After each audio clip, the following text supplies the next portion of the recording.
Welcome to this explainer. Today, we're diving straight into a fascinating, multi-layered look at Japan's post-war mindset by unpacking Chapter 2 of The Laws of Miracles. We'll be objectively exploring some deeply unconventional historical, psychological, and spiritual arguments that attempt to explain the nation's economic stagnation and ultimately its future potential. To help us navigate all these complex concepts, here is our roadmap. 1. The psychology of stagnation. 2. Overcoming post-war guilt. 3. Rethinking Japan's historical role. 4. A spiritual view of war. 5. Critiquing materialism and socialism. And finally, 6. Establishing global values. Let's kick things off with Section 1, the psychology of stagnation beyond the economic bubble. The author argues that the burst of the 1990s Japanese bubble economy wasn't just some standard financial hiccup. It was actually a manifestation of collective psychological trauma. You see, as Japan's economy boomed and started to seriously rival the United States, a sort of collective panic set in. Deep down, the text suggests, the Japanese psyche was terrified of actually taking the #1 spot because they simply had no roadmap for what to do once they caught up to America. This really highlights the text's core premise. To understand the economic reality, you've got to look at the underlying psychological complex. While most financial commentators at the time said, hey, it's just a necessary market correction, this book looks at it as a self-sabotaging narrative. By choosing this path, the nation basically bought itself time. It was much easier to retreat into a comfortable, less threatening runner-up position than to step up as a true global leader. Moving right along to Section 2, Overcoming Post-War Guilt, the Weight of History. The author throws out a really provocative question here to actively challenge the prevailing post-war historical narrative. The book proposes that what's truly holding the nation back is this pervasive, self-deprecating historical view, this ingrained sense that absolutely everything Japan did leading up to and during the Second World War was purely malicious. The book asserts that post-war Japan has been sort of locked in this victor's justice mentality, which creates a paralyzing cycle of endless apologies.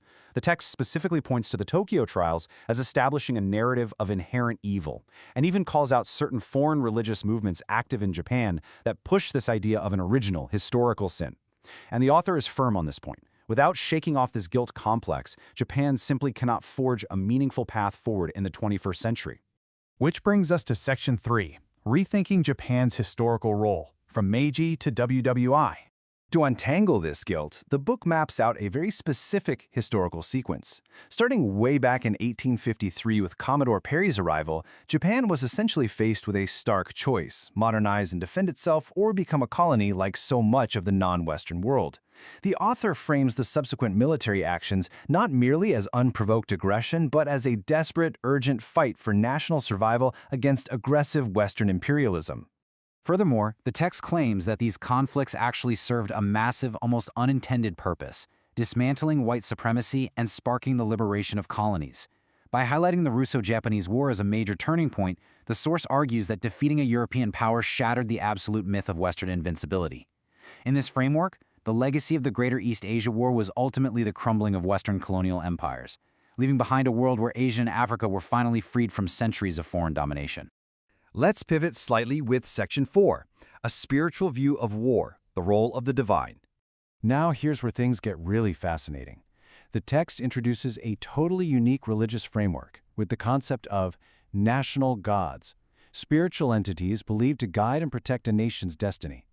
The argument here is that Shinto deities actually supported that grand overarching goal of ending Western colonial dominance. So, from a spiritual perspective, the initial ideals of liberating Asia were perfectly aligned with the will of these protective deities. But, and this is a critical distinction, the author maintains a highly nuanced stance here. While the spiritual intent was defensive and aimed at liberation, the earthly military completely lost the plot. The text argues the leaders on the ground basically ran away with the power, totally ignoring divine guidance and spiraling into extremes.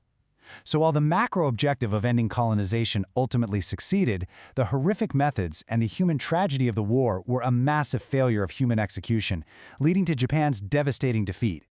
Next up is Section 5, Critiquing Materialism and Socialism, the Ideological Failure. Contrasting this spiritual worldview with secular 20th century ideologies, the book strongly condemns materialism and violent socialist revolutions, like Marxism. Why? Well, if you fundamentally believe humans are just biological robots, mere physical matter, the text argues that it completely strips away all inherent human dignity. And philosophically, that reduction is exactly what makes it so terrifyingly easy for these regimes to justify violent revolutions and mass purges. The source material specifically points to the catastrophic loss of life in the Soviet Union, China, and Cambodia as the inevitable result of this worldview. We're talking about roughly 20 million people killed across communist regimes. It's presented as a stark, chilling warning. When a society abandons spiritual worth and treats humans as disposable cogs in an ideological machine, massive atrocities are practically guaranteed to follow. Finally, we arrive at Section 6, Establishing Global Values, the Path Forward. So what is the author's ultimate solution? The text outlines a very clear roadmap. First, overcome that historical trauma. Second, reject purely materialistic ideologies. And third, establish a new standard of righteousness on a global scale. Japan's role, according to the author, isn't to shrink back in fear of success, and it certainly isn't to repeat past military mistakes. Instead, it's to take these hard-learned lessons and construct a global value system that brings both individual and collective happiness. The big conclusion here is that ancient, regional religions urgently need to evolve. In our highly interconnected, globally mobile world, thousands of years old tribal teachings just aren't going to cut it anymore.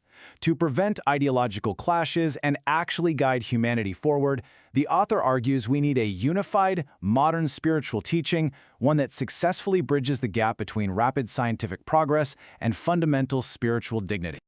I'll leave you with this final, really provocative question from the text. Can a nation overcome deep historical trauma to pioneer a universally righteous global value system?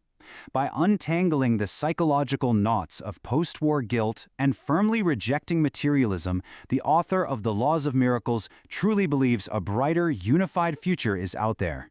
It's certainly a lot to chew on, right? Thank you so much for joining me on this explainer, and I hope this deep dive has given you a profound new perspective to reflect on.